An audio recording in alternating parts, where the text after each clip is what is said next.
C'est sous le thème Civisme et pérennité de la République qu'est célébrée ce 28 novembre la 65e journée de la proclamation de la République. Elle a été décrétée en 1958, soit 2 ans avant l'accession à l'indépendance du Congo. Pour cette célébration, le président de la République du Congo, Denis Sassou Nguesso, dans son message sur l'état de la nation, a passé en peine plusieurs points, notamment la préservation de l'environnement, l'assainissement des sites de vie, le renforcement des effectifs des enseignants.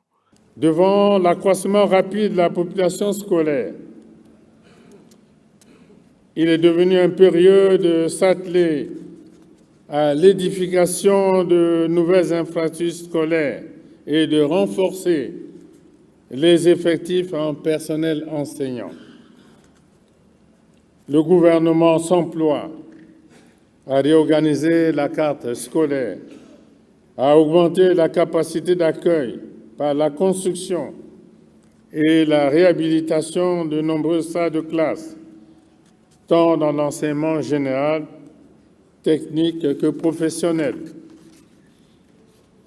L'un des objectifs visés dans ce secteur est de réduire le déficit en personnel par le biais de l'intégration dans la fonction publique, du recensement biométrique du personnel communautaire, de l'ouverture de l'école normale de formation initiale et continue des enseignants.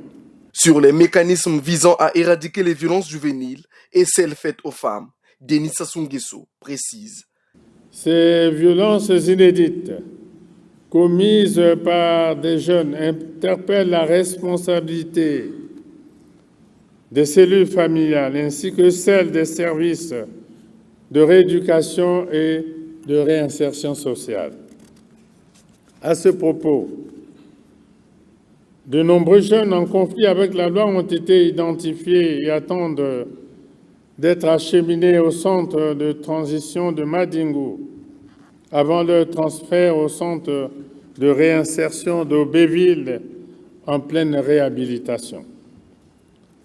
Il nous faut, sans état d'âme, lutter contre ces phénomènes récurrents qui sèment quotidiennement la désolation dans les familles. L'État tire sa force des rigueurs de la loi.